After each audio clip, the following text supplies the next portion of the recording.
Good evening, everyone. I hope you all have enjoyed your morning workshop. I am Siha Surroy, a student of Year 3 of the BDES program at NMIMS in Humanizing Technology. On behalf of NMIMS School of Design, I extend a warm welcome to parents, faculty, and students. I formally welcome the speaker for today, Mr. Unmesh Kulkarni. As part of the rollout of the new academic year, NMIMS School of Design conducts a week-long orientation program titled De Futura, the Future of Design. This time, the program is conducted online for the fourth batch of BDES Humanizing Technology. De Futura stands for the futuristic view of design, showcasing its transitory, collaborative, and technology-driven nature. The program comprises of speaker sessions and workshops that hope to inspire the students as well as open a window to their 4-year journey at the school. We continue with the Get Inspired Talk series, a part of the De Futura orientation program, inspiring talks to broaden our horizon. Since this is a virtual event, we request you to mute your microphones and close your videos. However, questions are most welcome. Please type your questions in the chat section. We will be taking them at the end. The more you question, the more you explore. Without much ado, let me introduce our speaker for today, Mr. Unmesh Kulkarni. Mr. Unmesh is a founder member of Oceanic Circles, a collective for social innovation and impact. Previously, he has handled global and regional design leadership roles at Honeywell and Philips, working across continents, living in India and China. Prior to that, he co-founded a multidisciplinary design consultancy and appropriate technology lab, Design Matters.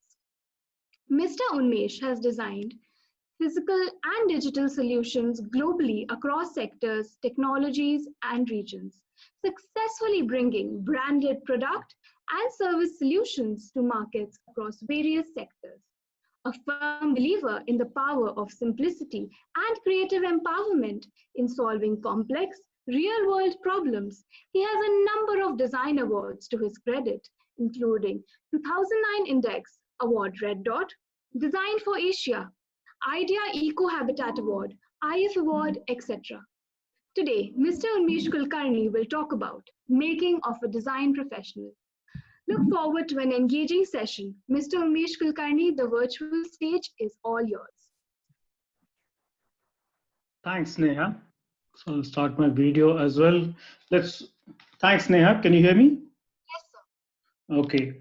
I'm starting my video as well, and let's hope technology and the network supports our session today. I'm very happy to be here. I'm very happy to talk to young students and their parents if they're online. I think it's a fantastic start of their session, and I think it's a great journey ahead for them. So what I would do today's session, I think I have, of course, a few slides to show. And of course, I would also encourage a lot of questions as well as interactions in between. And so let me just see if I can share my screen. So today we're going to talk about making of a design professional. And I think this is one of the anxieties and dilemmas most young designers have.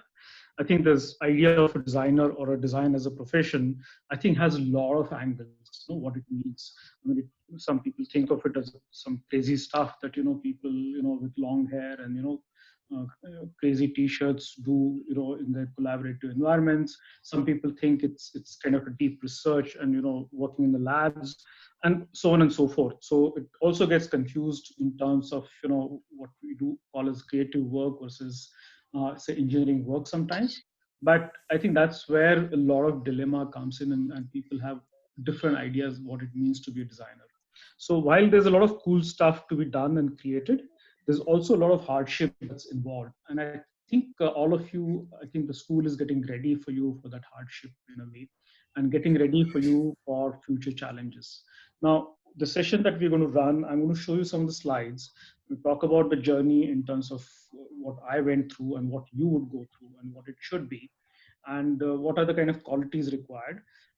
feel we don't need to finish all the slides. I can share them with you later, but it is important that you ask questions or sort of pause me if required. I guess you can put the questions in the session in the chat box or question answer box, and I can answer them whenever I take a pause. Is that all right?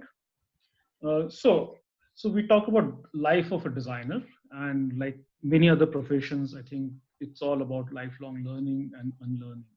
And I will explain to you in entire slide deck that I'm going to show you what it means. So today you're starting your journey to learn what is design, and I think soon you'll discover that what you learned was not adequate. You need to learn some more, and while you learn some more, you realize that it's not getting you anywhere, so you need to learn something else.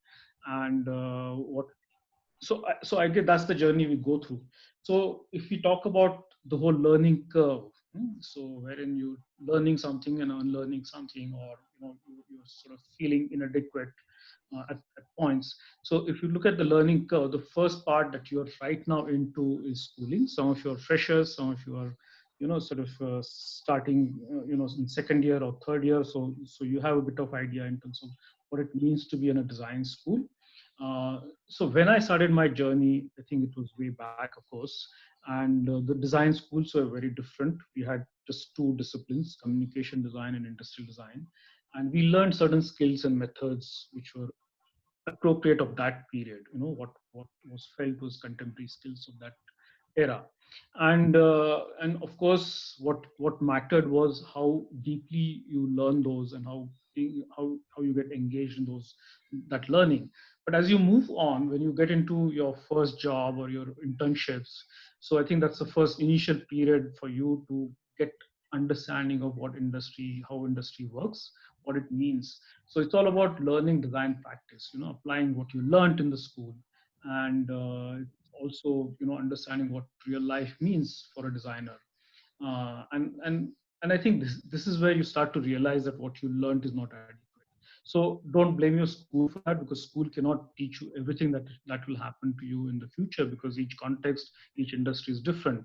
But at the same time, the responsibility and onus is on us in terms of making sure that we understand what is required as the designers from us in a place that we're working for.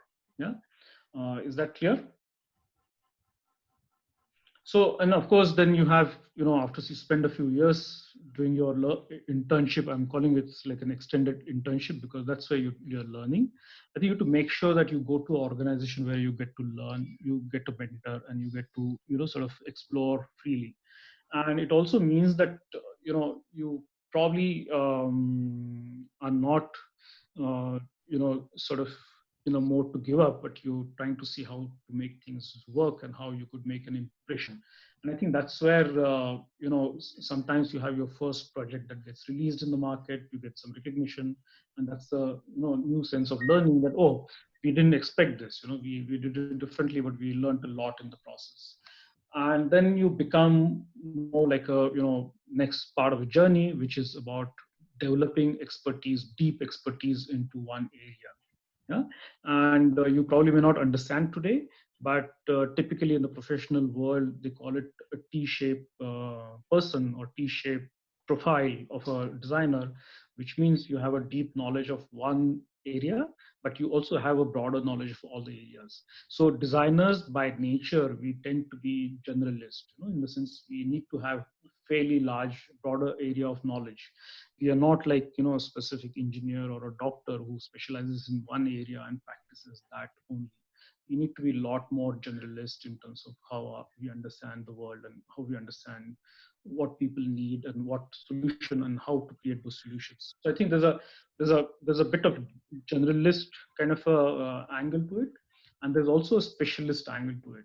And I think this is the next phase where you need to really be deep into your building your brand, where you get recognized as a specific expert. Yeah. And I'll come back to some of the specific sort of examples a little later. Yeah. And once you start building that, I think at some point you realize, oh, is that nothing new to learn? Am I doing this more of the same thing? And I think that's where the next phase of your journey starts, which is about becoming a leader. Yeah. And what it means is you are not just designing for your own satisfaction or your own humans, but you're designing with a team. You have a team to mentor, and you have a team to deliver the task, and you are setting the directions. And I think that's where your role changes from a sort of a person who's doing hands-on design to more of a mentor coach. And of course you need to be a lot more hands-on also as a designer, and how you empower others. Yeah. So here it's all about stepping back and I think finding meaning for your work, building sort of team, creating future designers, etc. Yeah. And of course lastly you're talking about you start to feel sense of responsibility, and you want to sort of take it up further in terms of how do you give it back to the society, either via creating experts, designers, etc. So I can get into details, but do you have any questions on that? I want to know how you're understanding this. Can we just quickly open up?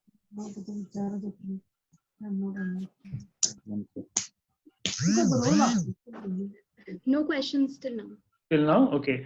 So let's go through each of these phases, right? And I think I'll try and relate it to my journey. Yeah.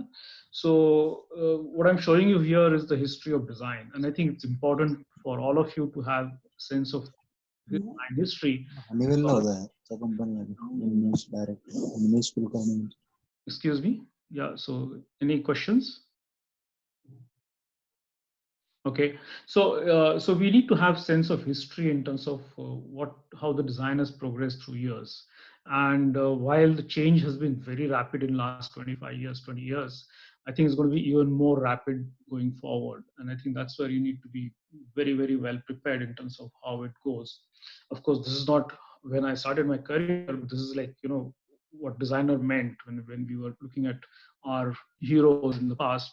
We were looking at designers as craftsmen, or we were looking at them as architects of products. You have like Henry Dreyfus or Dieter Rams, and then you get into suddenly into 670s and 80s, wherein the whole marketing and mass consumption euphoria has taken place, and the whole advertising has opened up consumerism. So you have a lot of such plastic and variety of products, which are essentially fueling that consumerism come out.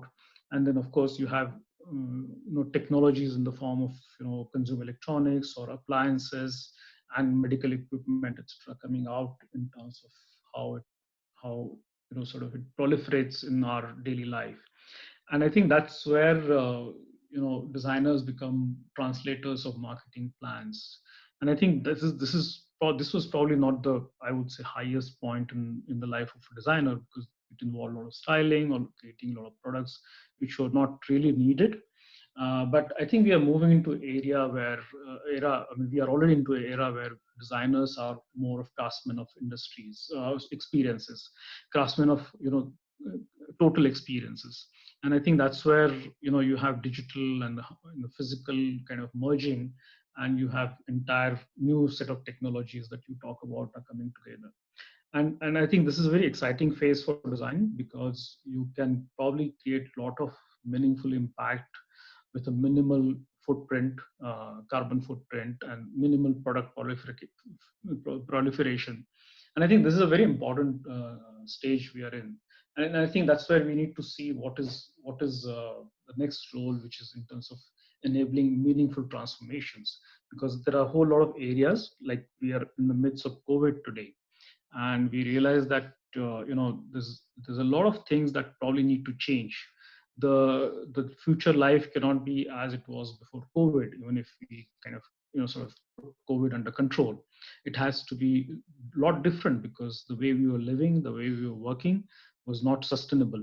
And of course we also know that the whole climate change is coming up, and when we have the whole cities going, I mean the water levels rising, some of the cities and the coastal areas going underwater, what does it mean? So climate patterns changing, what does it mean? So I think there's the next future, I mean what you guys will be experiencing and creating is going to be very different in terms of what we've seen so far. And that's where your role is going to be more of enabler of meaningful transformations. Of course, these are not my products, by the way. These are from the design history catalogs. So let's talk about schooling. And I want to give you some interesting examples, what it means to be in a school and what you learn. And I think your schools have fairly robust curriculums, as I understand. And I think what they're trying to build you into more of a holistic designer, trying to give you a broader idea in terms of what lies ahead for you. And also I like what is being done in your school is the whole maker culture, because design, as designers, I think we need to be a lot more hands on, and we need to be a lot more, sort of working with our hands. So today, just knowing design tools or design, coffee वगैरह दूध कमी hello, yeah, is not enough.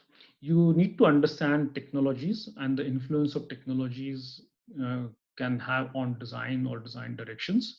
It can have on our target consumers, users, customers, stakeholders. I think we really need to understand that. And I believe the business thinking is something that you should learn. But I believe you'll learn it a lot more when you go into a specific business context. So your broader focus should be on learning design skills and tools. So to me, observation, simplicity, storytelling, and speed are very important. And I really want to put words because that's where you will probably learn a lot more, and you will do a lot more. I mean, I'll give you some examples of my experience in the design school. And of course, we used to go extremely deep into a topic and do research and exploration, and it was a lot of exploration in terms of sketching. So I'm giving you an example of a Japanese designer who was doing interning with me. I mean, she was a student, and she had a extremely beautiful way of telling a story, through visually. And here is one of her stories, like she's talking about a perception, so where you perceive things differently. And I think she could render sort of this kind of imagination, or this kind of a trigger a discussion around what perception means. And I think the story is pretty evident, where the block is a block for someone, but block is a kind of a seat for someone else, and a doormat is a doormat, but it's also a door stopper for somebody else. So I think these are very pertinent observations, because they lead you to design something interesting. So she did a project wherein, of course, she was Japanese and she was pretty short, and she had a challenge to fetch books from the library shelves. So she just did a project where she had to climb up, and then she couldn't bring a ladder. And I think so. So if you realize the kind of product she's done, in a very beautiful way, very clear storytelling, and I think it needs a lot of observation. It needs a lot of, I would say, quick thinking, and it needs, I would say, a very simple thinking, in terms of solutions. So, and talking about speed, I was doing a project with students from university in Changsha while I was in China, and I gave them a brief on day one. Within a month, there was a Shenzhen Industrial Design Fair, and I gave them a challenge that if you can complete the project, we can display them in the fair. And they had a project which was to do with connected homes and how lighting would be part of connected story in future. And I I mean, it was like a probably 3 hours train ride for me. I mean, long distance but high speed train, so 3 hours of train ride for me. By the time I came back, I had students sending me project list. Within next 3 days, they were sending me their observations and their questions and their queries, and asking for inputs in terms of lighting technologies, etc. Within 7 days they had sketches ready. Yeah. And and and and within 15 days they showed me videos of demos, of how their products were working. They were not dummies, they were working prototypes, and they were built very quickly, and we could actually display them in this fair, and which was phenomenal. And I feel there's a lot to learn from there, in terms of taking a very simple approach. And they drew a lot of inspirations from their own life. For example, how do you sort of make lighting as a happy occasion, where family members walk in the house, the lights get brighter, and they walk out of the house, the lights get dimmer, and things like that. So when you're walking in, you already know everybody's home or not. Things like that. Very simple things like, or how does your grandmother or grandfather or old parents in a remote sort of location, how would they kind of communicate with you without having to call or SMS or anything with lighting. And those kind of beautiful observations could be easily translated into ideas. And of course, China has a lot of ways to build prototypes in terms of getting components, etc. But they did that. But what matters is having ability to tell a story in a simple way, and going quickly, moving ahead. And I mean, you can't have an ultimate solution in a given student projects. So you should aim to deliver something which means a lot, and puts a smile on your faculty and others faces, or if you're doing it for a specific company or a specific target customer or consumer, it should really make them smile. Yeah. Now we talk about internship or learning. So when I got out of the school, I joined a company called Eagle Flask. I don't know if probably a lot of you may not have even heard this company, but this was like a one of the top consumer companies those days. And it was also very convenient for me because I wanted to go back to Pune, and this was close to Pune, and they gave me a lot of flexibility in terms of how I worked. So I went there and I realized that there was nothing like a design culture there. They didn't understand design. They understood design by putting patterns on. They used to make, by the way, thermos flasks and some of these thermalware and things like that. Basically household products. And they were exciting because you could probably do a lot of exploration in terms of form and materials, etc. So when I joined, I realized they understood design as drawing phool patti on those plastic pieces. So I had to change that, and I'll show you example a little later. But I started to experiment in terms of their global business, which was with big brands in the world, like I don't know if you know them, Black and Decker, Mr. Coffee, Rubbermaid. I mean, they're all global corporations and top line Fortune 500 companies in consumer spaces. So I started to study how we are exporting and how we are selling. And basically, they were going and asking these companies, can we make something for you? And it was an outsourced model. And before China came up, I think companies like Eagle were very big in sort of being a sourcing hub. So what I did along with my team was, and I was like fresh from school, by the way, and I had a small team of draftsmen, and there was one designer with me. What we did was we studied products from this company called Rubbermaid, and we said, what can we do as Eagle Flask? And we identified a lunchbox, and we understood, with a bit of research, that people sort of carry cold lunch, and they eat cold lunch, and they eat cold juices, drink cold juices from the school canteens. So we created a flask which fitted into this particular lunch box. And we also discovered that some of them carried the bottles in that lunch box, and those bottles would have milk or juice, and it would go probably bad by the time they ate lunch.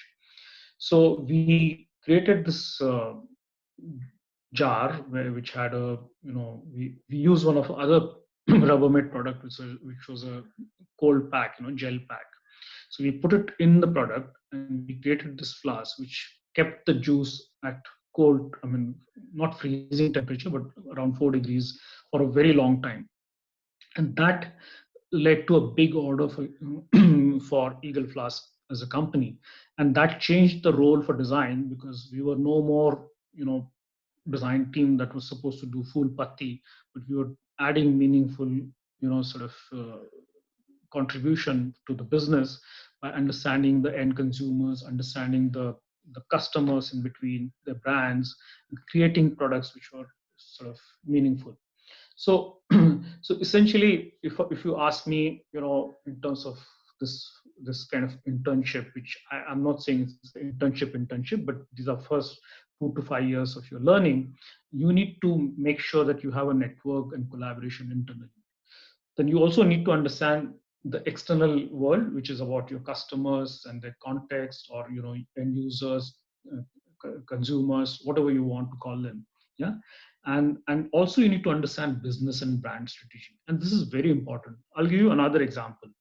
Recently I was mentoring someone who's just out of a fairly good school, and done very well in schooling, and she had a job in a retail company, sports retail company, and she was the only designer.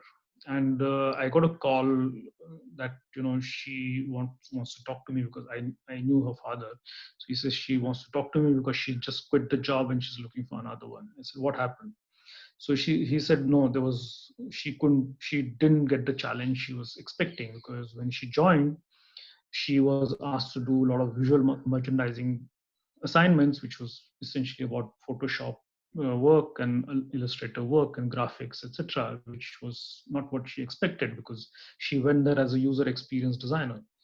And then while talking to her, I just asked her, was there anything wrong in the management? In the sense, did they support you or not? I said, no, she said, there's no problem with the management. I said, did they ask you to do not to do something? She said, there's no problem. I said, how many times you went to their store and sat there? She says, no, I didn't get a chance because they didn't tell me. And then I said, were you at a kind of a regional office or you were at the headquarters? So she said, I was at the headquarters. I said, this is a global company. I said, did you connect with your global counterparts? No. And I think there's a lot of learning there in terms of impulsiveness in with which she had taken a decision that this is not the right place because they're not giving her right opportunity to work. And that was not true because she had not tried enough. So if had she been very active or proactive in terms of you know, you know um, mm, sort of going to the store, doing some small study, putting up a report, talking to product managers, talking to the sort of retail sort of VM managers, in terms of how to redo the store layouts, how to deploy new technologies, or what are the challenges with what technologies they have, how to get the customer feedback, what is their experience in terms of walking in and walking out, what happens after that, what happens when they are not satisfied with the goods. I said, had she been doing that, I feel she had a phenomenal chance to be the only star in that whole office. And I think that's a very important thing. And that's where what I would say is, you know, you need to take initiatives. Don't wait to be asked. Pick up a problem, solve and present. Don't fear rejection, because people will reject you once, but if they see your persistence, I think I think it I think it will mean lot many more opportunities. But if you keep quiet, that means lost opportunity forever. Yeah? And if your initiative gets nod, I think it's a big success, and I think that can propel you to fairly, I would say, larger heights. Yeah, and of course you don't need to expect your idea to get launched, but it puts you into next league in terms of what else can you do. And of course it's very important to spot a mentor, somebody who you could talk to and learn from. And person could be from design, senior person, or a colleague. It could be from technology side, from engineering side, or you can say from marketing side, business side. So anybody, or maybe there could be many mentors for different reasons. So I think it's important.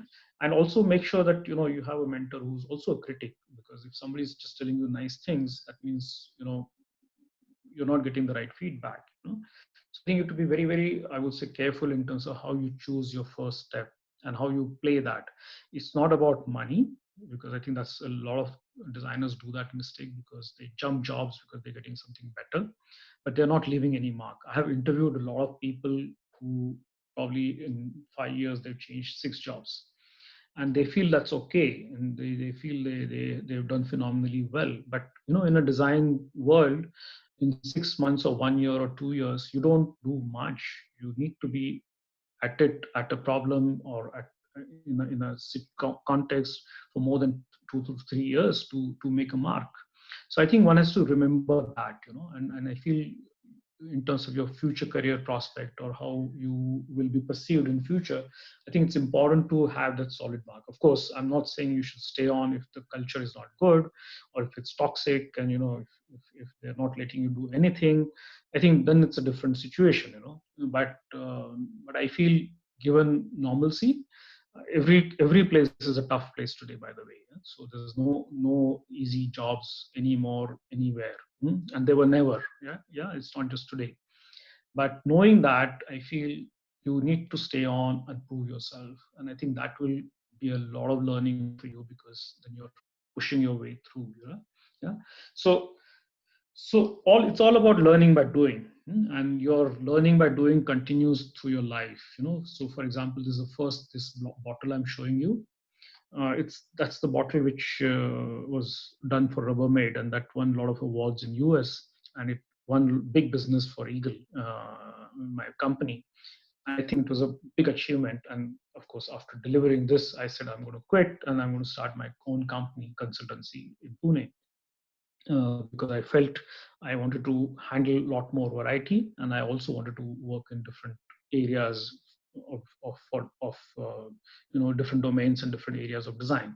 So which is what I got to do. And so you'll see that every time you face a new challenge, I think only way to sort of learn how to do that is just by doing it. Yeah. So there's no way you can acquire all the technology skills, tools, softwares, in one go. You have to learn it on the way. So to me, I feel you should not be complacent in terms of, if you know these tools, that means you achieved something great. I feel you should remember that there's a lot more to life and a lot more to what you do than just these pieces of tools and technologies. I think you need to understand some of the softer skills that are required to be able to perform and learn and deliver things. And that's what I'm going to focus on today. Yeah. So this was an internet appliance which we did, and that time those not even laptops were a very commonplace. So there's a lot of learning happened. And of course, in terms of time, I think it was a wrongly timed thing, because the moment we designed and launched this, the laptops became commonplace and affordable, and it didn't work. But it was a lot of learning in terms of how to design an internet appliance. Then this was medical equipment, so we have not designed a medical equipment. And how do you design a medical equipment without knowing a medical equipment? And this was not just about styling and shelling it, but it also had the whole brand transition piece to it. So we had to understand, how do you build the whole brand identity together. Now, these are some of the recent projects wherein we took up large global platform work, which my team had not done before, and we were handling it independently with the global product marketing and technology teams.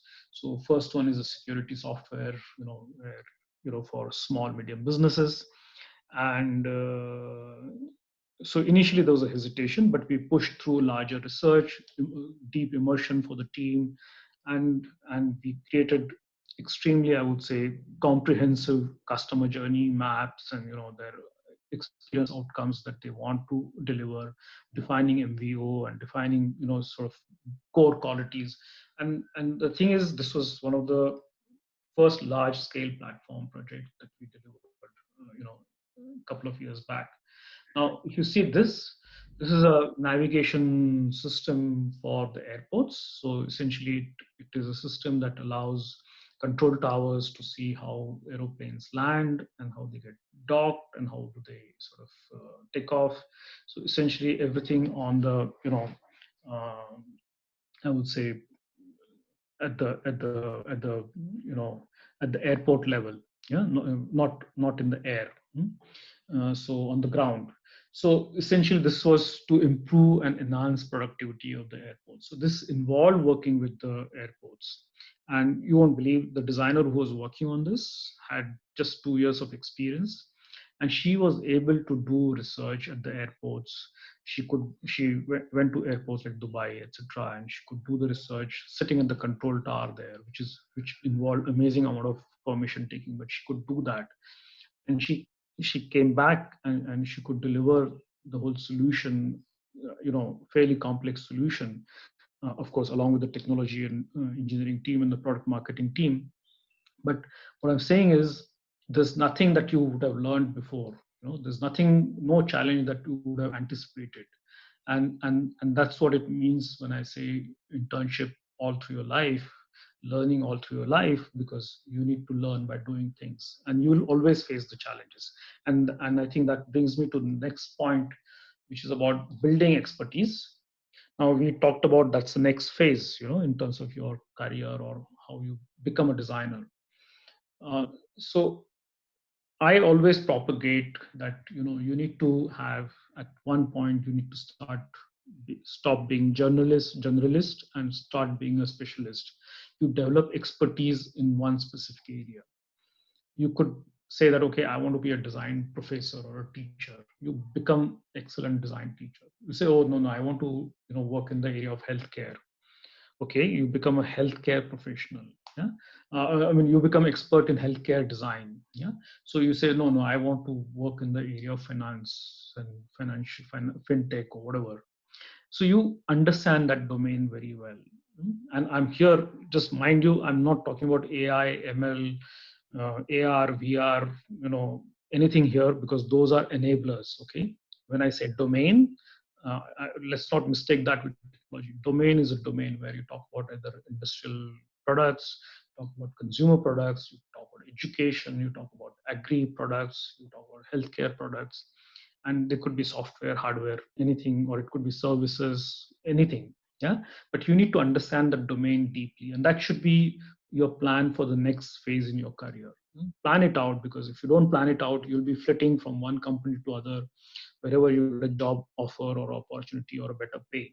And after 15 years, you'll realize that nobody wants to hire you anymore because you don't have that deep expertise. Yeah, and I think that's probably where you need to work fairly, I would say in a focused manner, in a planned manner. Yeah, and at the same time, don't lose out on understanding design as a discipline in a broader sense, because you should by then understand what research means. Even if you're not a researcher, you should understand what it means to build a whole UX strategy or a design strategy, design frameworks.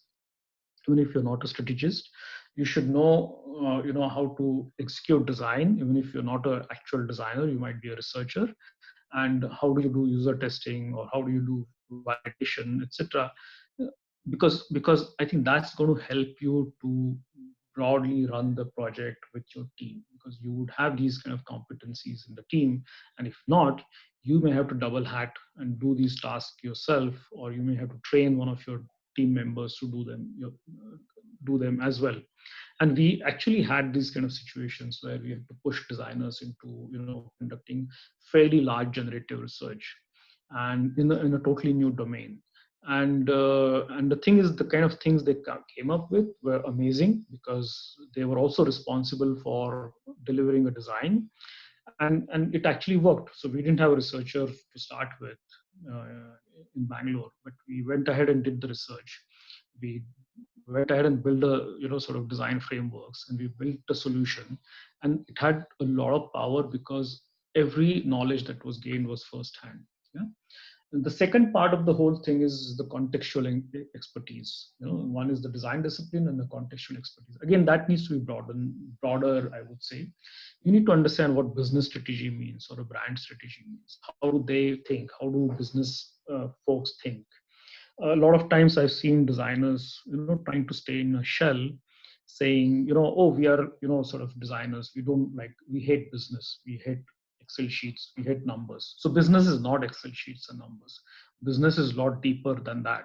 Business is about return on investment. Business is all about sort of understanding right opportunities, making sure understanding target markets, understanding market shares, how to gain shares, understanding competition. So a lot of things are involved in understanding business and brand. Yeah. And again, brand strategy is a complex thing, and that's very close to design, because all our solutions have to be more branded and related to a brand. So I would say you need to understand this in a broader way. You need to probably apply, when you talk about design identity, apply the brand principles into your design frameworks. Yeah?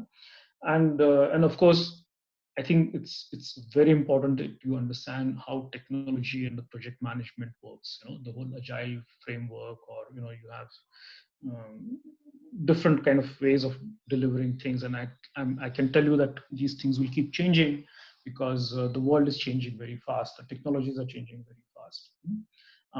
So I think you need to understand this aspect of technology and the project management very well.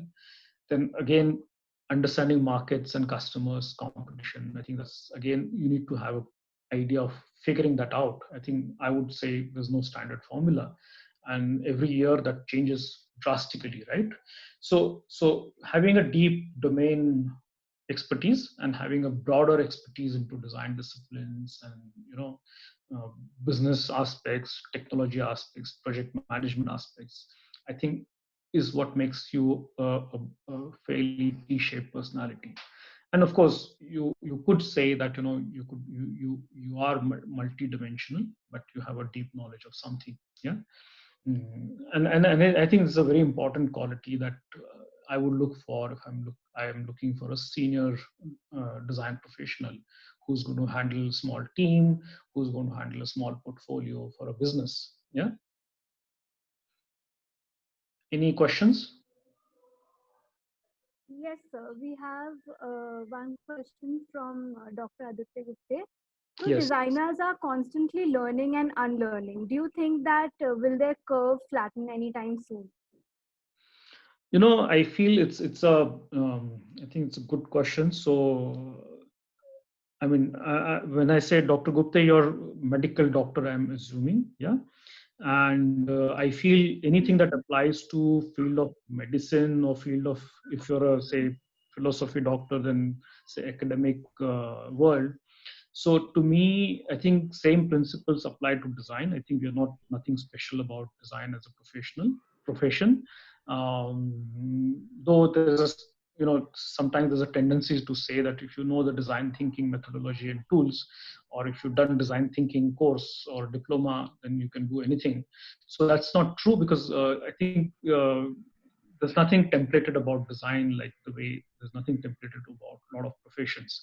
So in other professions also, there's a constant learning and unlearning happening. There are new things, new techniques, trends coming in. There are new technologies that are influencing how we think. And I think that's where I think even designers need to be, I would say, a lot more open and a lot more, I would say, aware and alert in terms of where things are going and how do they learn things. I'll just give you an example from what I've seen in my teams.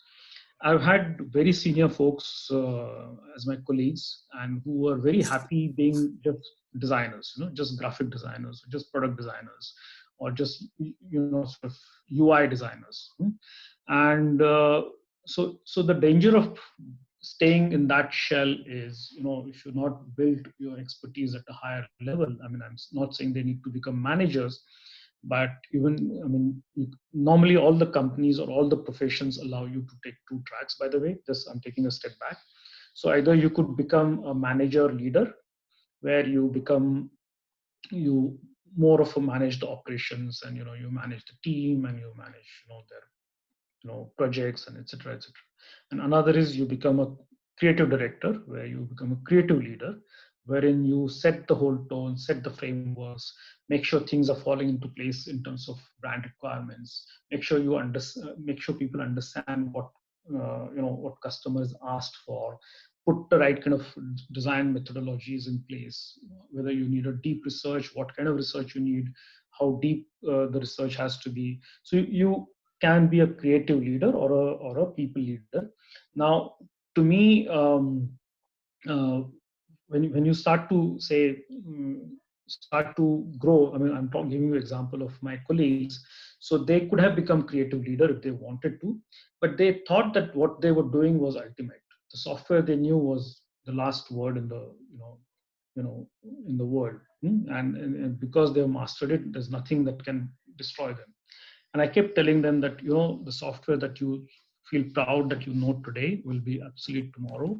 And you need to learn some new skills. You need to get better at something. You need to get better at articulation. You need to get better at, building frameworks, coaching young designers. You can't compete with young designers anymore. And I think that's exactly what happened, and people get pushed out, actually, because you cannot operate the software at the same speed, agility with young designers can. Honestly, I don't want to teach any young designer how to use a software, or I don't want to teach them about what technology means, because I think a lot of them are born with that. Yeah. So I think that's the distinction people have to understand, and they need to grow. So to me, it's always learning and unlearning that happens, and you don't reach a plateau, but you just mature into a different kind of a persona or different kind of a design professional. And I think that, to me, that applies to, you take legal or medical or any profession. I think that really applies in a similar way. Does that answer my question? Yes, sir. Yes, sir. Yeah. Okay. Thank you very much, sir. Yeah. So shall I go forward? So there are two other questions. Would you like to take them now or? Yeah, sure. Okay. Let's take it now. So the first question is from my side. So usually, extensive user research and prototyping always strengthens a project. However, sometimes deadlines may demand quick final execution, not allowing at it as much as a designer would like. So, how would you suggest we go about dealing with such problems in with clients or in a company? Yeah. No, absolutely. I think it's a great question and it's a great dilemma. And that's also a kind of a flashpoint or a conflict point with the business colleagues, right? So typically what happens here is you have a project, and they say we wanted it yesterday. I think that's the phrase you'll hear from business guys. They talk in this kind of very cliched jargon. So we want it yesterday. And then you say, you know what, I need to do some research. I need to do, some bit of work here and work there.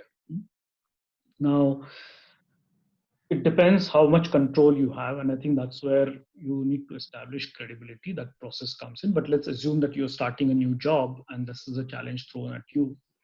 So, and this has happened to me. So the best thing you could do is you need to negotiate the absolute minimal that you can negotiate. If they're saying we want it within, say, a day, you can say, you can definitely, those kind of unreasonable demands, you can just say no, it's not possible. Because that means people are not being reasonable. If they're saying, okay, I give you 2 weeks, whereas you want 1 month, then there's a possibility of moving on. And I think that's where what you need to do is you need to put down conditions in terms of how do you collect the insights. Say, okay, if I'm not doing research, I'm not doing customer visits, I need somebody who owns that piece. I need a marketing person who could help me build something. So what would suggest is don't start, get panicky and start on design. And I think that's a mistake a lot of designers do. They just open the computer and start sketching or designing. And I'll give you an example of how it ends disastrously.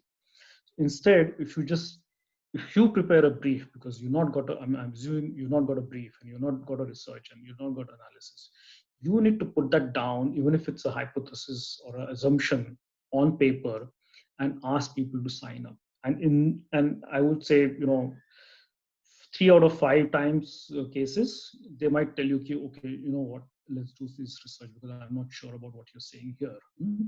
And I think that's a way to work with facts and figures, and having concrete insights and concrete direction on paper.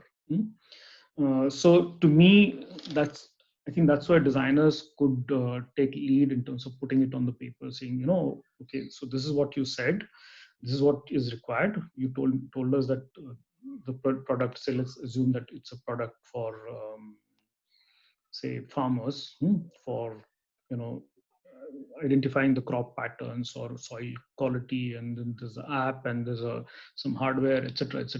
So okay, you said that, so let me have details in terms of how does a farmer use it, how big this equipment should be, what kind of technologies that go into this, what are the kind of ways they'll store it, how will they, whether they'll buy it or they'll rent it, so you ask all kinds of questions. I mean, if you just put down your thought in terms of entire farmer's journey, in terms of acquiring this kind of a solution, to installing it in his farm, to using it, to maintenance, to upgrade or whatever. I mean, the typical customer journey map, uh, task to be done. You just put it, visualize it on a board, and put down some task, and ask this person to sign up. And I think that's where you'll get a permission in most of the cases to do a bit of research, or they'll say, okay, let's take a pause and find this out. Hmm? So I think that's one way to tackle it. Sort of put the ball in their court with assumptions, a lot of assumptions, and a lot of hypotheses put into place. Second thing, even with that, they'll say, you know what, this is right. This probably, let's go with this. Let's work with this. Let's make a call and finish it. So then you need to go by trust their judgment a little bit, because they might be in the business for a longer time. They may have better idea in terms of how far this project has to go. So it's better to build a solution and caution that, okay, let's test it. Because what has happened is you've done two things. One is you've given the warning. Secondly, you delivered tentatively what is required between your assumptions and the client's assumption, right? And I think that's where you could potentially, sort of be sure. I mean, I'm not saying you're playing safe, but be sure in terms of how you will get people to agree to, building a broader framework next time. So I think that's the way with what I've seen works. If you take a confrontational stand, I think it's a lose all, because today you have to remember one thing: if you don't deliver it, somebody else will deliver it. And especially in the digital space, where you have fairly good standards from Apple and Google and everybody in terms of how the apps should be built. Most companies have their own design systems in place, so these guys can just, a tech developer who has affinity for design can build the app and solution and everything, and they can go on without you. So you have to remember that somewhere the digital space is changing definition of design, is also blurring the boundaries between designer and a non-designer. And I think that's where you need to play the game with them and not against them. And I have seen a lot of designers do that mistake in terms of not wanting to play with them and always taking a confrontational stance, always wanting to have a fight. And then it's seen as, oh, these guys are rebellious, and I feel that's really not true, because we need to have a real cause for rebelling. And I think there could be a lot of causes where we could rebel in terms of, things are not going as per brand, or things are not going as per customer requirements. I think we have every right to raise the red flag to the highest management fearlessly. But to raise a red flag at the early point of exploration, I think it just kind of you go in circles. Does it answer? Yes, sir. Yeah. Thank you. And we have more questions. So would you like to take them now, or? Yeah, let's take them now. Yeah. Okay. So this one is from Raj Dasgupta, year 4. Should designers also focus on becoming an expert in a particular design discipline, like research or execution, or any other choice? Yeah. Again, I think always remember that industry would really like a T-shaped person. What I said. So having deep expertise in one area and having knowledge of a lot of other areas, especially for design. So it applies to even for, say, design disciplines, in terms of whether you want to be a researcher or you want to be a sort of designer, whether you want to be a testing person or you want to be a developer. I mean, it could be many things, right? Now you need to also make a choice in terms of where is your comfort zone, where is your strength lies, where I think based on that you make a choice. Having a broader knowledge is good, but but generally I've seen when people claim that they can do all, very rarely that works, because not everybody has that kind of quality and confidence. Yeah. And also sometimes the industry or the client may not allow that, because they have a research team and they have a design team and they have a strategy team and etc. So there's a bit of silos there. So you need to play with that in mind. But I think it always helps to be seen as expert in one area, because each of these fields are, again, you know they need expertise by themselves, right? And I think you need to keep, again, learning a lot of things in that area. So I would suggest that at some initial period when you are interning, you could do a lot of these things, and I feel people will excuse you for doing a little bit, I would say, mediocre job or not doing such a good job. But at a later stage, when you're leading a team or when you are seen as an expert, I feel you have less chance to do errors. So I think that's where you need to probably depend on specialist, I would say. Yeah. Thank you, sir. Welcome. The next question is from Shreyas year 4. Sir, do you think that with design evolving at a much rapid pace, some fields will become obsolete? How, as designers, are we going to address this issue? Yeah, I think it's a fantastic question, and indeed, a lot of skill-based activities will become obsolete. I mean, just to give you example, if you talk about, say, say screen design, for example, UI. Now, you know, we talk about wireframing, and we talk about workflows, and we talk about, you know, having experience outcomes or the whole decision journey based on decision journeys. I think we talk about a lot of those things, right? And if you just focus, say, on, say, screen design, there's no reason why screen design will not get automated, because you have design systems, you have the software standards, and you have, platform standards. I think all you need to do is you put it in a bot and you'll have UI being done. So I think those are the kind of, very evident dangers of some of the things that we cherish a lot could become obsolete. That's very clear. And I'm again speculating, okay? I mean, it may not happen now or later, and there could be still scope for creativity in some of these areas, because you still have, sort of more gray space like banding, and those areas are still open. So I would say it's not like will happen, but some of the things could go in that direction. Another thing, if you talk about, say, pure industrial design, for example, and I've seen over a period what has changed is, so industrial design is not only about hardware. It has become also about, the whole interaction that happens with the equipment. I mean, most of the industrial design objects are turning into screens. And so there's a little challenge in design. But so I think somewhere at a point in time, all the designers need to start thinking in terms of what's their role. And to me, I think as designers, our role should be a lot more, sort of closer to our customers and their needs, and translating those, or to our business and brands, and translating those wishes rather than actual creating products.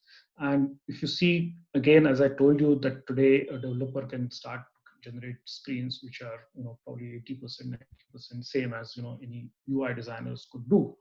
Similarly, you have, an engineer, mechanical engineer, who could do CAD work and get some inspiration from outside and build a solution which probably is, say, 80% of what an industrial designer would do. So to me, two levels. One is, sort of either you need to build your design expertise and qualities, and ability to build a fairly high level framework. So absolutely, very high level of sensitivity in terms of your design capabilities, your visual sensitivities, and your ability to create excitement in what you do. That's one area. Or you need to be closer to customer and consumer and, business and brand, to make sure that things get translated well. Because everything in between can be a fairly gray zone, which is now, as I told you earlier, that it's kind of getting fuzzy in terms of how, technology or engineering or, developers can probably also trade onto that area. And so you to remember that, you need to be fairly, I would say, clued in terms of what the business needs are, what customers want. Because if you don't get that right, I think everything else can get, nullified. So to me, there's a real danger of some of the things that we do could get, obsolete. And so, and just to give you an example, we had people in our generation who could make, artworks with hand. They could do paper cut and paste kind of artworks precisely, really perfectly. But when the digital tools came, they missed learning those, thinking that, that's their skill. and that went out of the market, right? So similarly, some of the digital tools that we have, the skills that we acquire, those could go also out of fashion or out of use, and something else might take over. And I think that's where we need to think little bit big. We need to think holistically, because that's the thing that people cannot sort of, I would say, learn as much a designer can. So when I say bigger thinking, it is also thinking on level of platforms, for example. So thinking in terms of large scale standardization. So thinking in terms of unifying systems. I think those are the things that nobody can take away from designers, because that needs a bit of deeper understanding of how design works. Does it answer the question? Hello? Yes, yes, sir. Yeah, so it's a very complex discussion, and I think it probably, what I would say is, you need to be, again, that's where learning, unlearning, being aware of the situation. I think it's a very important thing. Yeah.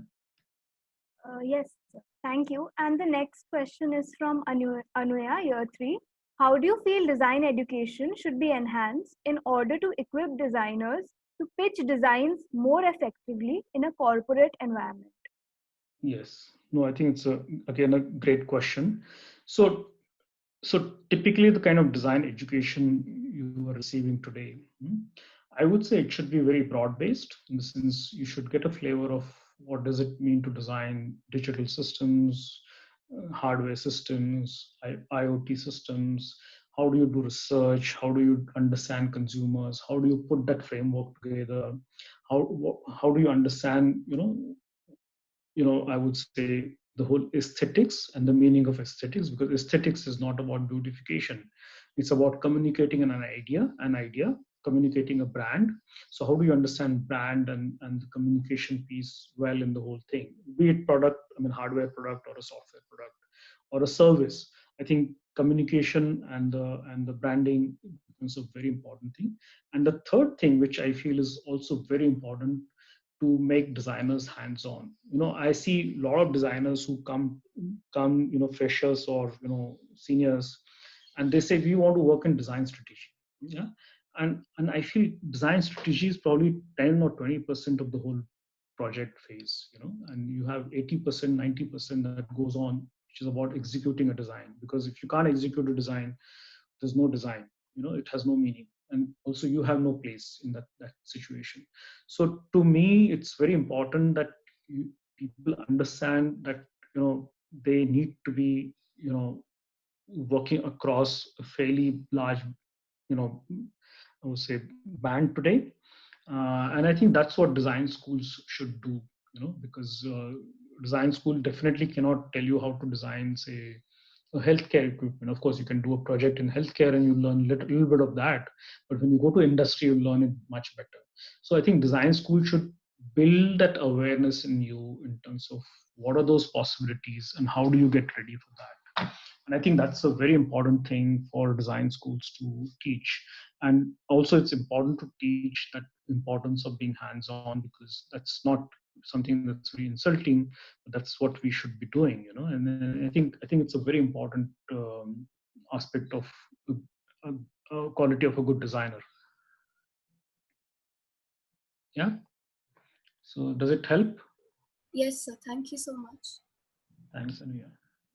Uh, Thank you, sir. And the next question is from Rhythm, year 3. In Yes. agencies or design studios that work with different brands from various domains, how must one build an expertise in a specific domain? Or is it that one has to be an in-house designer of a particular company to gain expertise in that area? Okay, so you're talking about design agencies, right? I think design agencies kind of train you in a very different way. And what you'll realize that even within design agencies, even design agencies want to build an expertise in a specific area. Either they do a lot of, say, automotive projects, or they might do some software projects, or they might do some work with startups.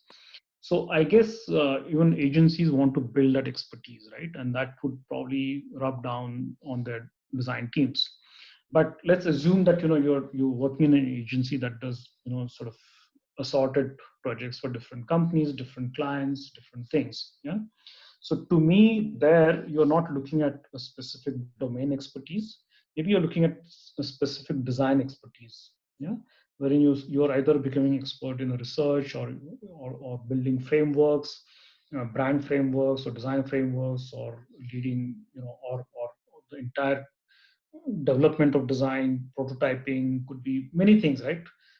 Testing. So you could probably build an expertise into a design discipline, which is also not bad, by the way. So it's just that what I'm showing you here, this becomes more of your horizontal expertise, and this one of this could become your vertical, deep expertise, and that's not bad either, and I feel you should remember that, because and also you should remember that each agency is not also wanting to become generalist.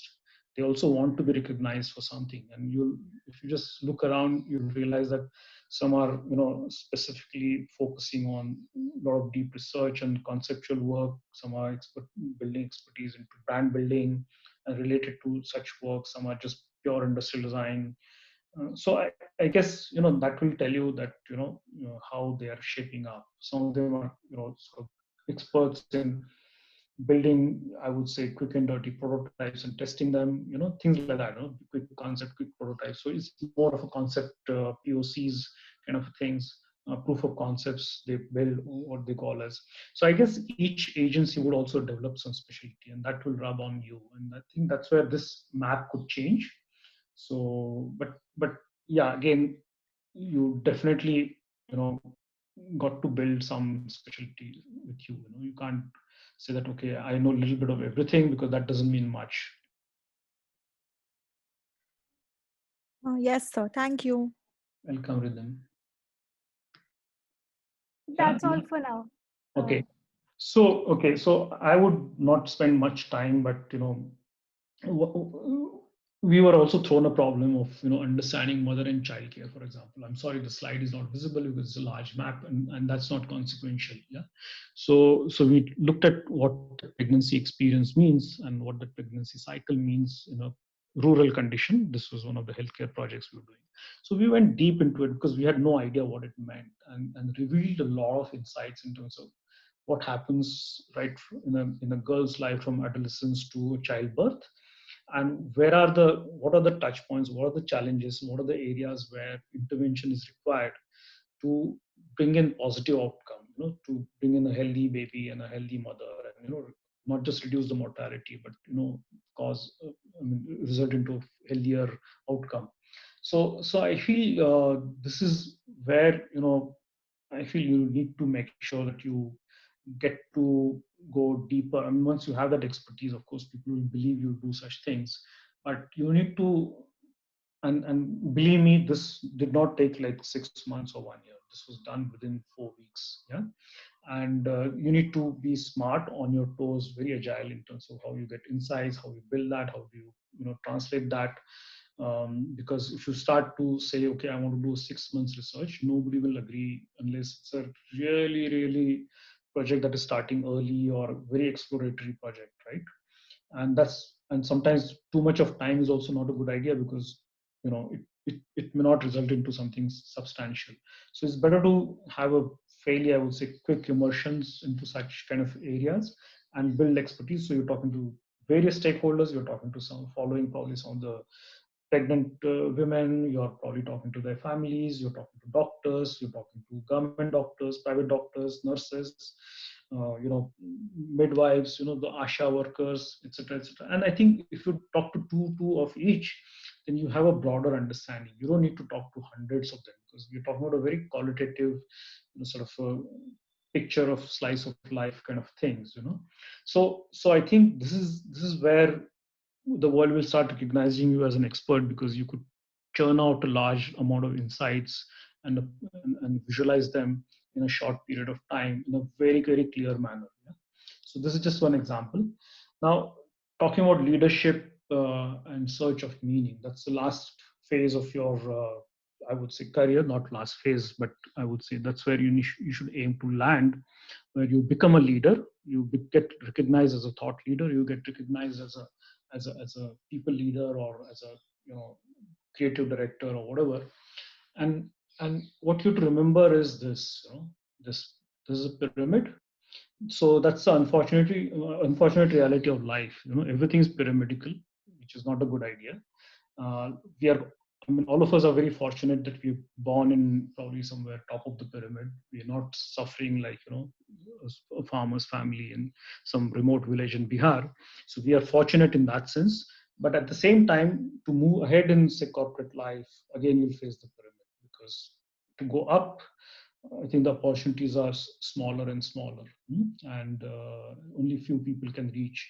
And the thing is, if you don't sort of shape up, you know, I mean, the system shapes you out. So you have to remember that. And I think that's and the thing is, it's a very harsh reality, and that's why learning and unlearning and learning again is very, very important.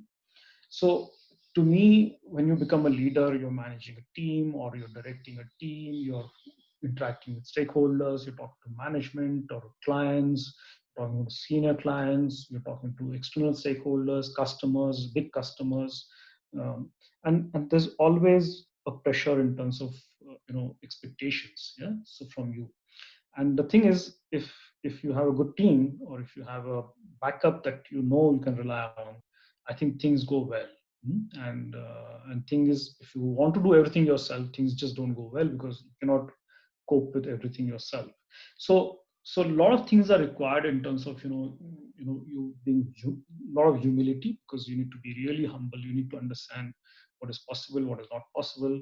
You have experts in your team, you have youngsters in your team. How do you depend on them and their way of doing things? So you need to let go. You need to make sure they succeed, because then if they succeed, you succeed. Yeah. So you have to make sure they succeed. You need to stand up. Just now we talked about, if people are not letting you do research or do a project in a proper way, what does it mean? And I think that's where the whole standing up becomes very important, where as a leader you need to stand up and tell the management and know that this is not the way to do things.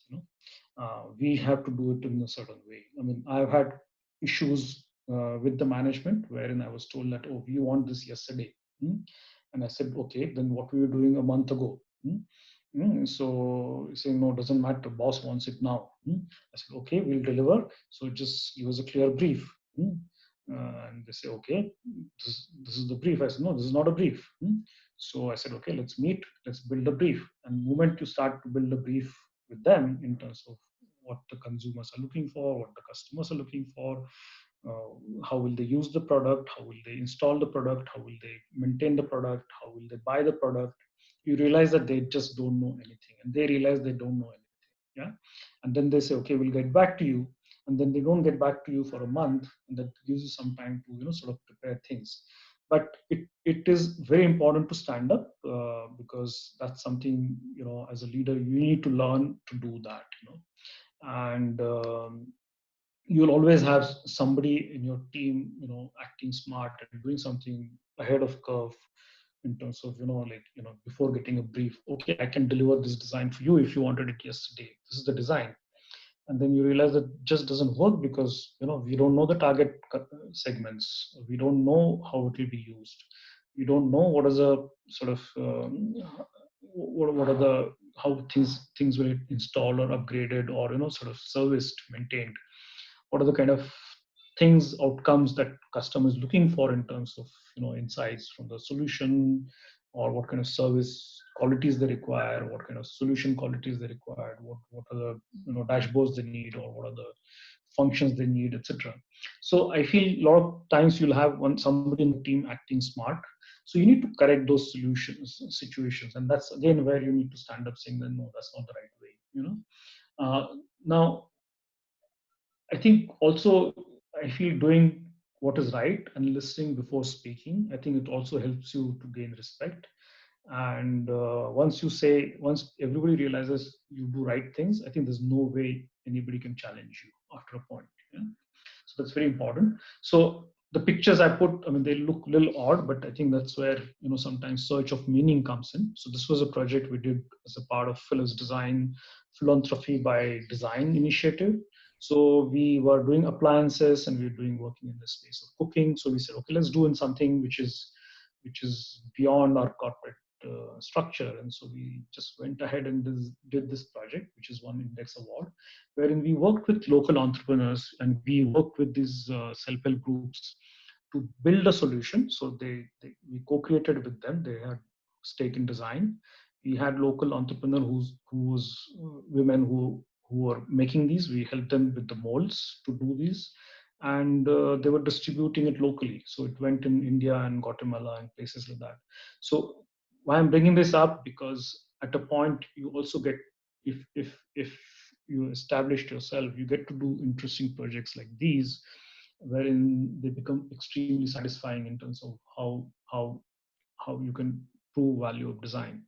So yeah, so now just I want to leave you with some thoughts. Okay, so the world is changing, and I think the world has changed in last 3-4 months, since the pandemic is struck, and it's going to change further. Yeah, and so I guess you're a generation, fortunately or unfortunately, would face a lot of those challenges, right?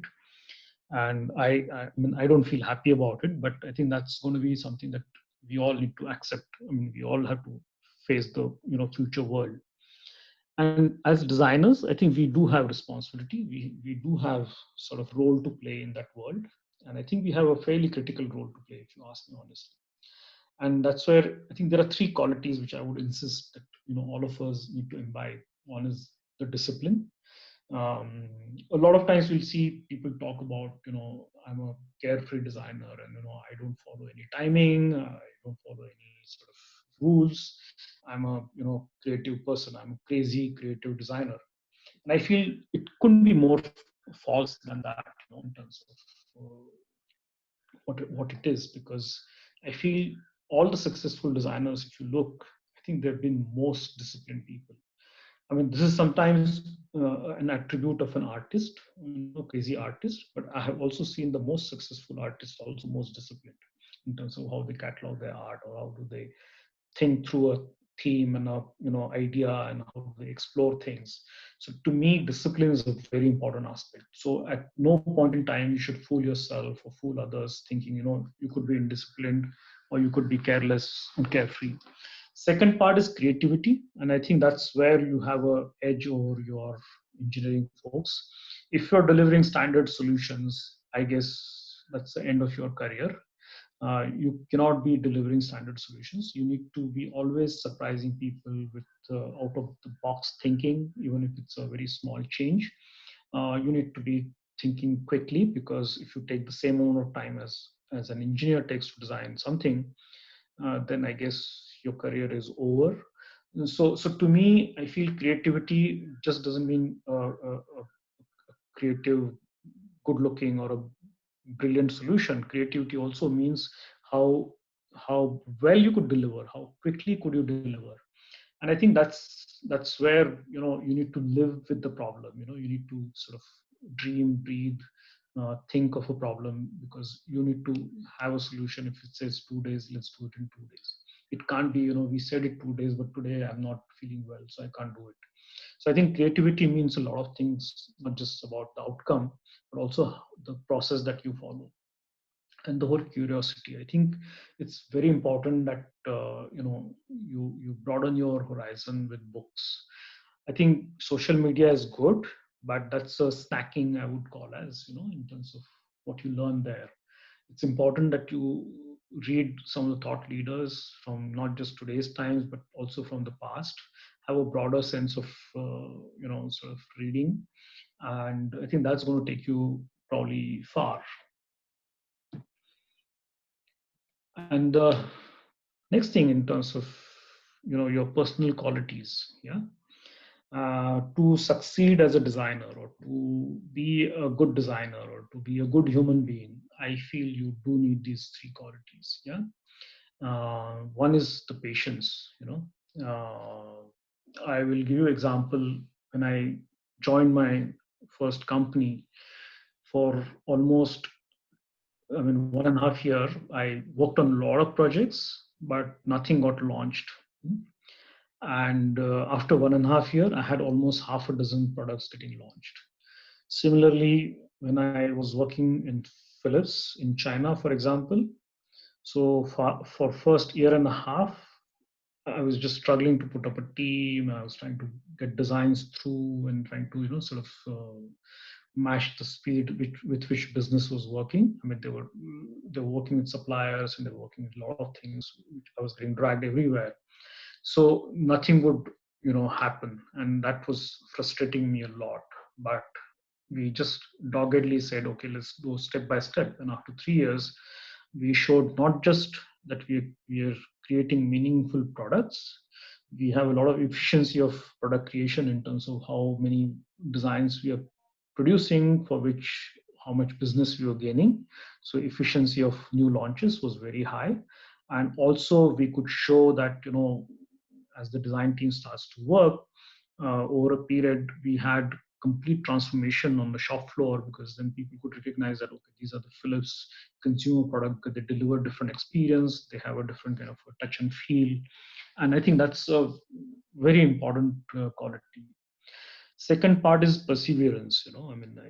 And this is where I feel a lot of times designers give up or want to express that they want to change the job, or they run away or whatever. I think perseverance is about failing 19 times and succeeding 28 times. Yeah. So so I feel we have to embrace failures, right.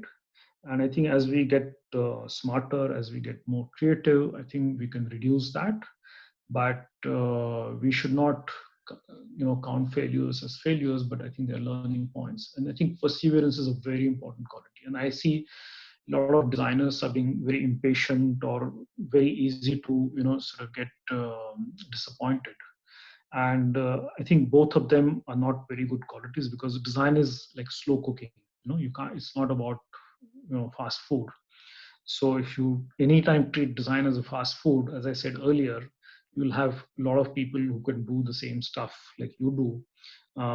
It doesn't mean I'm saying you're working slow, okay, but I'm saying it is like slow cooking, where everything has to be done in a systematic way. There has to be a systematic way. There has to be a reason for everything, yeah, and everything has a reason, yeah. And last but not the least, yeah, it's humility. Yeah. And a lot of designers tend to wear a chip on their shoulder saying, oh, I'm a designer, and then some of them even put signatures on their sketches. Yeah. And I feel that's really not on, because as designers, everything that we do is not necessarily our own creation, because design is a huge teamwork. Even if you're working alone somewhere, isolation, I'm sure you're watching internet and you're looking at Pinterest, or you're looking at some of the other examples, watching YouTube videos and learning. So there's nothing that we can claim as original. Yeah, it's not a, I would say discovery. It's not an invention, it's a discovery, right? So when you're saying it's a discovery, it's inspired, it's always, has a root. So to me, to put things like that, I think sometimes is not right. I'm personally not sort of proponent of that. And secondly, when you talk to your customers, when you talk to your stakeholders, if you don't have humility, you're not listening to them. And if you're not listening to them, you're not creating solutions for them. You're creating solutions for yourself, and that could lead to a lot of failures. And if things fail because of that, I think that's really bad. And I feel industry or people can spot that very easily, and then they need to take a decision whether they need a Maverick in their team or not. So I feel it's not about thinking less of yourself, and I think that's what C.S. Lewis says. It's about thinking of yourself less. So you need to be in the background. We're there to serve others. And I think that's a very, very big quality according to me. Any questions? So thank you so much, sir, for the peek into making of a design professional. I now invite Dr. Aditya Gupte, Assistant Professor, to host the Q&A session. Sure, thanks. Thank you, sir. Thank you, sir. It was a really nice session. Thank you very much for sharing the knowledge. I have a couple of questions I want to ask you. The first question is in terms of for the students. So students usually fear bad feedbacks or rejection of ideas. That's where they start restricting their thoughts or limiting themselves, thinking that, oh, well, is my idea good or bad? So what do you suggest for them? Like, what do you suggest for these students who are very fearful about these things? Yeah. So I think there are two things. So I feel if one is making a very sincere try, then one doesn't have to worry about critical feedback, yeah, or think of very badly about going wrong. It's like, I don't know, in school days, sometimes, if you're solving a mathematical theorem, you get marks for your steps if they're all right. And if you've done one mistake in calculation or something, your answer is wrong, you could lose some marks for that, right? So, I mean, it's a parallel like that where you've gone through the right steps, you've taken right kind of thought to a process, you've done a lot of right things. If you've done that, I feel that the feedback you will get is not going to be, I would say, very negative, but feedback would be on a course correction. But if you've taken shortcuts or you're trying to, sort of pull a fast one, I feel most of the professors or, even your peer group, your students or your client, they can read through. And I think that's where you'll get a very severe feedback. And I think one should learn how to take that feedback in two ways. One is if you're not fully prepared, if you've not done the right job, I think make that clear. If something was not clear to you, make that clear in the beginning before you start discussions. So that's the first part in terms of how do you start the journey of seeking feedback. Second thing, when you present your case, explain the process that you've gone through, because the end result might be something, but the process is more important. And if you've gone through a wrong process, I think that's a great feedback to have than getting sort of thrown out for completely wrong design. Yeah. So I think start from a process that you followed. So explain what was your thought process, what was the methods you followed, what are the tools you went through, and be crisp about it, be very clear about it. Then the last thing is about the solution. Then discuss the solution and have a very clear articulation in terms of where that solution comes from, in terms of what are the insights, what are the needs, what are the features or functions that you're trying to incorporate for which you thought this as a solution. Third thing, and the fourth thing you should do is if you're not sure about your solution, you could potentially take it to somebody who's like a user or a customer, or ask somebody to pretend to be a customer, have it bounced off, because then you have a pre-feedback which either is positive or negative or some question marks.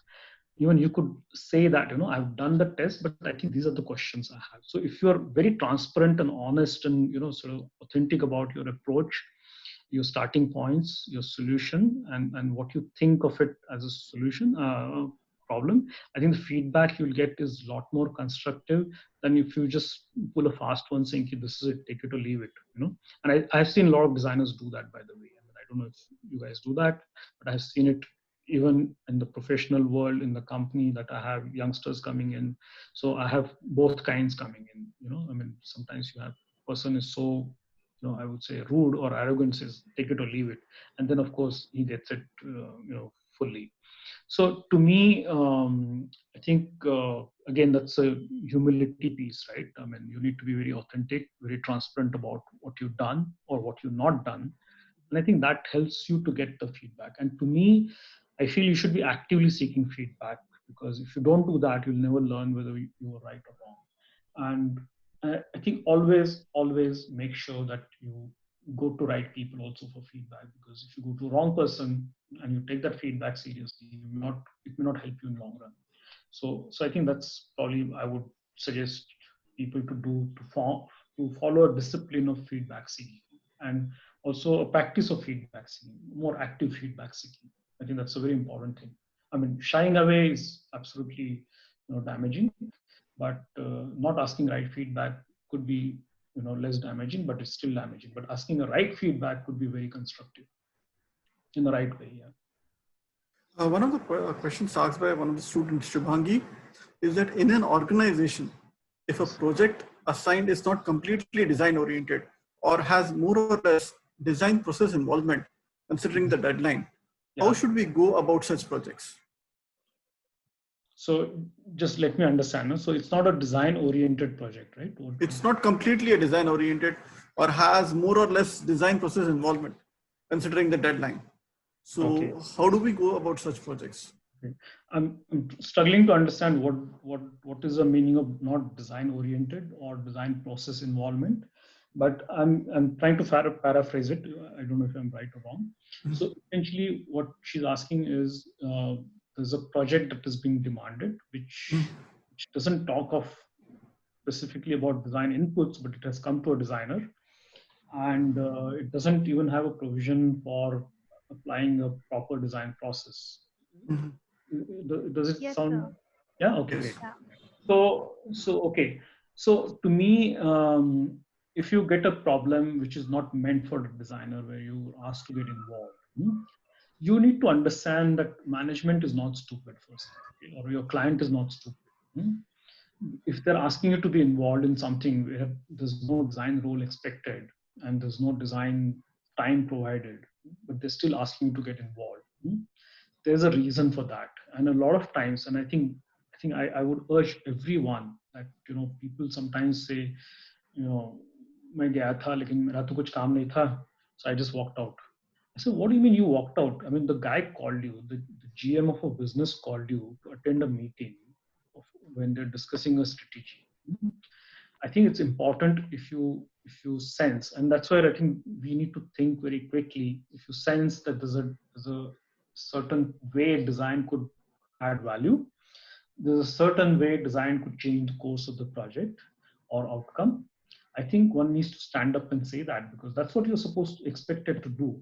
Nobody invites you to say things. If you're called for a meeting or called to be on a project, you're supposed to speak it out. And most other professionals, if you have a engineer, you have a systems architect, or you have a sort of a some technology guy, or you have some product owner, or all kinds of guys will have.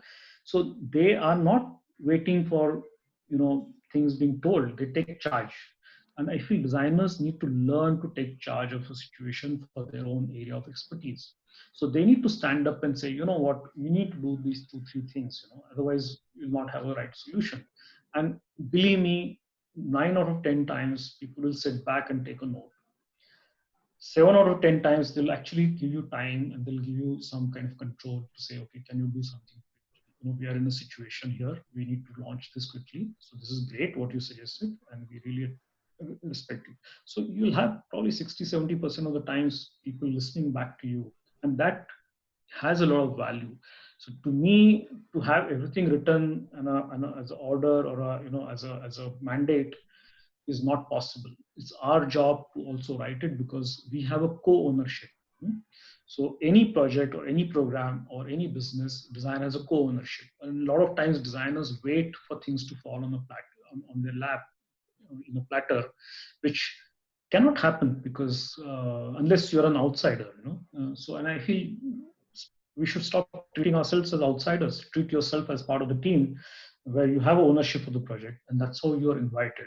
So you speak up. I mean, you don't keep quiet. Yeah. So I think that's the way I would approach it. Another question by student Prashita is that a lot of design roles that exist today are a gradient of core design to tech to management. In such a situation where the roles shift from company to company, how exactly does it help to brand oneself as an interaction designer or an experience designer? For example, a UX designer at company A may be involved with product management, while the UX designer at company B is mostly dealing with final products. So does that mean we really need to be on a lookout for roles that fit our own personal expertise inclination? Yeah. Okay. So I think there's probably not a straight answer for such a question, because there is a fuzziness in terms of how designations are given, what level they belong to, and what kind of expertise they need. You'll have a company like Samsung calling somebody with 2-3 years experience as chief designer, and that's extremely mind-boggling for a lot of other companies, when the HR say, oh, I don't think this guy can come as a senior designer because he's a chief designer. I mean, so from that level to somebody's called, say, a UX designer, but then you realize he's actually a product owner, and he's not as such a UX or a design specialist. So you have a lot of that kind of ambiguity. Now, I would suggest you approach it in 2-3 ways. One is when you target a job, first find out what the company is all about, what their products are all about. And invariably, if you have a designers working in that company, you could also check their profiles in terms of what they do if you can't talk to them. Yeah. And that's kind of information, luckily, is all available to you guys with LinkedIn and other things. Yeah? So you can just find out who all are working for that company, what kind of jobs they do. Second thing you can do is, if you apply and if you get a response, then you could probably ask a detailed job description in terms of what happens in that job. Because in some company, as a design manager, you might be the senior most person. And in some other company, design manager, you might be somewhere in the middle level. I mean, that's another challenge. Somewhere you might be called a product designer, and which involves actually a digital products. Somewhere you'll call a product designer, and that actually involves product engineering or hardware design. So to me, all that gets clarified if you seek a job description, and invariably most of the jobs will have a job description.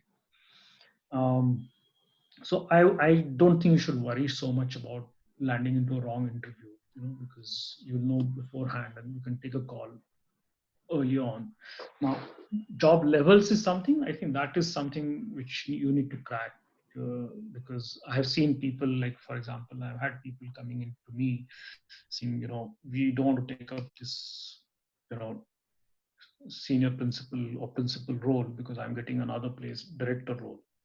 Now, when I check there, I mean, as a director level person, the guy is getting half the salary as I would have offered him as principal. Plus, he's just called director. He's got 3 people team, whereas as a principal, he would have got a 12 people team in my team. So I realized a lot of people tend to take decisions based on a title or how it sounds rather than what it means. And a lot of times when you go for a next interview, I think what matters a lot of times in that interview is what was that role and what did you do, how many people you managed, what kind of job you did.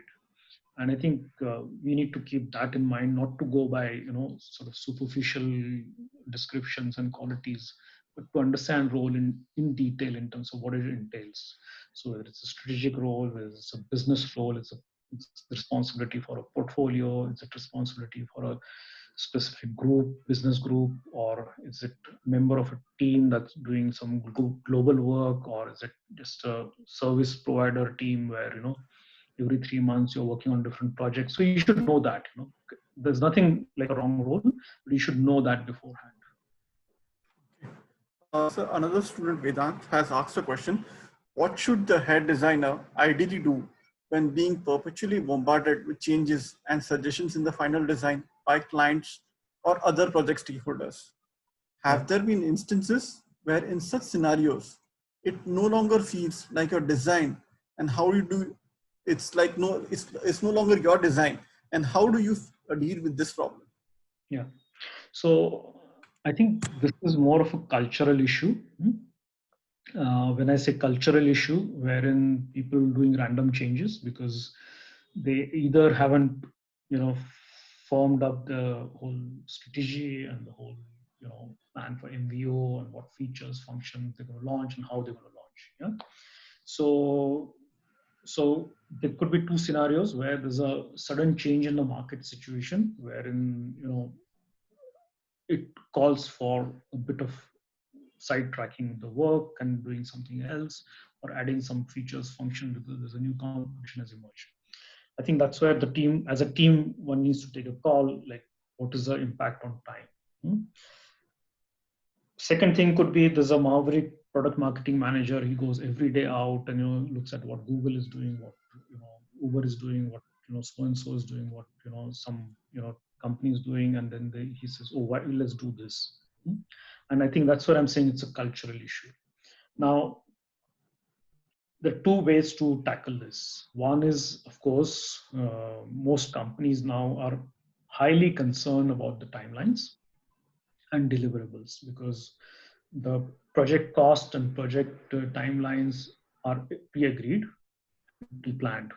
So your Scrum, teams and your, sort of, entire, I would say, process is fairly tightly locked, and you're working on Jira and all kinds of project management tools, and change management is part of the tool discussion, right? I mean, this is all run online on a software, so you're not doing it manually, or it's not being done informally where somebody walks up to you and says, "No, change something." Yeah, it doesn't happen. It needs to be recorded in the tool. Now, in that situation, what happens is the project manager raises alarm saying that because there's a change request has come in, because it's not just the designs work, it's also development work, engineering work. It also the testing that additionally that needs to happen, the QC that has to happen. So if you see that entire cascading effect, it gets escalated to the highest management because they say, okay, we have a 3 months delay. And I think I would say, this what situation that's described was there probably 10 years ago, but it's not anymore the situation because companies are getting very sensitive in terms of how, quickly they launch the products, how they manage delays, how they manage cost escalations, and how do they manage such change requests, and what conditions they should manage change requests. So even before a designer makes a noise, the project manager would make the noise, and that's where I feel designer needs to be part of the team and not work in isolation at all. And I've seen a lot of times when designers tend to work in isolation, it gives a chance to product manager to sort of do a background tweak, and once the tweak is done, the guy goes and tells the project team that, oh, we have done this, and here the designers worked over the weekend and 24 hours, and and then frustrated, and sort of not very happy with the way he was asked to do change, which was not required if he was part of the project management team, and if he had reported the matter to the program manager saying this is what is happening. So I feel there's a lot of team work that happens in the whole agile way of working, or modern or contemporary project management ways. So I don't think designers need to worry about it so much. Yes, in an informal setting that can happen, but I think that needs to be negotiated in terms of time change or escalation, cost escalation, everything else in a very clear manner. So one of the questions asked by Pranav Saxena from first year is, have you ever faced creative blocks or team conflicts on subjective aspects while working on design products? And how do we go beyond them? Yeah. Yeah, I think this is another common phenomena with the design teams. So I feel creative blocks are not uncommon, and I think all of us have it, and everybody has it. All the writers have it, and painters have it, and everybody has it. Now, only thing what we have to remember is, as designers, we have multiple ways to get over those blocks, and there could be multiple ways to sort of, I would say, get inspiration to do something and move on. Yeah. So one, of course, is going back to the customer, consumer, their world. Second is looking at the trends, looking at what is changing around you, what has changed, for your clients' business or your customer's life. So knowing those kind of trends. Um, Third thing is also to know in terms of what is competition doing. So have they moved on? They've not moved on. They're doing something different, and not just the direct competition, but also to look at in the space, like in the specific technology space, what companies are doing, or what particular domain, what other businesses are doing. For example, if you talk about, say, hospitals or healthcare. So if you're an equipment company, like a medical equipment or a solutions company, don't just look at what, say, Philips and Siemens and GE are doing, but also look at how hospitals are changing. So I think looking at competition and looking at the context is very important. I think that gives you a lot of inspiration. And the third thing is, don't design in isolation. Don't design in isolation. collect a group of people, mm, pose a challenge, conduct a sort of co-create workshop, bring your customer or marketing fellows, everybody in together, and you'll realize that people are throwing ideas left, right, and center. So I don't think designers have an excuse to say I have a creative block. uh, I think one needs to just not start with the thinking that, oh, do I have an idea today or not? Instead of saying that, how am I going to approach with the idea? Because if you're not doing these steps, your idea may not be right, because it's not like a eureka moment, like a fantastic idea that you get up in the morning and come up with. I think design is a very, very methodical process of ideation. It's a very, very impersonal way of ideating. So you need to go with a lot of people before you build your ideas. So the blocks are common, but I feel the reason for blocks are not really valid, and I feel people need to just move on, with the tools and techniques that they're being taught in the school and the professional life. So my final question to you is, for a designer who has attained a leadership position, how Mhm. does business acquisition influence the natural design process and the delivery of the product or service? How are they supposed to prioritize and get the work done? This was asked by Shreyas. Okay, just tell me the first part. What about acquisition? So I'll just repeat the question, sir. For a Yeah, designer who yeah, has attained a leadership position, yeah. how does business acquisition influence the natural design process and the delivery of the product or service? How are they supposed to prioritize and get the work done? When you say business acquisition, what does it mean?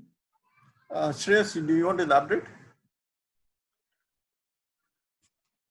Hello, am I audible? Yes. Yes, yes. Yes, sir. What I mean by business acquisition is that, like, once when a designer gets to a position of leadership, like Mhm. they control the business that they get for the company, right? Yeah. I mean, at least they have a say in the type of business they get in for the company to do. So how Mhm. does that influence the design process?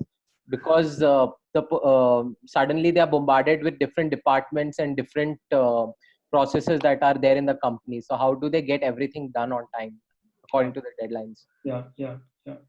So two things. One is design is not, as a function as well as leadership, not isolated from what happens in the company. Okay, so you should remember that. So design as a function has to be highly integrated. In fact, you could look at the design maturity matrix, and you'll see that at the lowest maturity, companies apply design in a very superficial way, whereas at the highest maturity level, they're integral part of the company. And this is not just, onus is not just on the company, but it's also on the designers and design leaders and design teams to make sure that they get integrated with the company. Now, and that's not bad, because then you're part of the decision making, you're part of the entire thought process, and you don't feel as if you're at the tail end of the discussion, right? You're there in the early part. So I would say, you know, if I really understand your question well, again, I'm still struggling with the part of acquisition, but but things change in the companies, or things transform in the companies, and for some reason, if you're not part of the discussion, I think it is fair enough for a design team to say that, okay, this is a new thing for us. We need some orientation, training, market orientation, customer orientation, bit of briefing in terms of how things are changing. Because I don't think any more companies expect designers to churn things on a daily basis. That doesn't happen. And they won't switch you from one project to other. That doesn't happen either. So I feel those are, I would say, unknown fears. I mean, it might happen in a very unorganized kind of a setup, but it doesn't happen generally. It might happen in a consultancy where you're doing a pitch or something, where you're doing one pitch today, then you're doing another pitch tomorrow, and things like that, right? But if you're talking about in a company where you're doing a job, it will not happen.